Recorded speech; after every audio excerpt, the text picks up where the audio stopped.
Let's see how to cross out text in Microsoft Word. First off, we want to open Microsoft Word. And as you can see right here, we have our document ready. Now let's say that we want to strike through this text right here to cross it out, for example. And so what we can do is first highlight the text that we want to cross out. And as you can see, we now have our first line highlighted right here.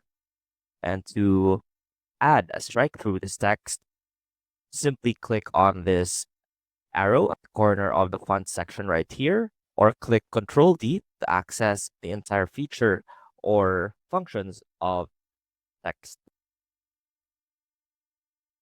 And from here, you can simply click on strike through.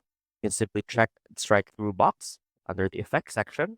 And as you can see, you will also see the preview down here at the bottom when you do that. Now click on OK, and that should automatically apply to your document. And there you go. The text that you've highlighted has now been strike through. I hope this helped, and I will see you soon.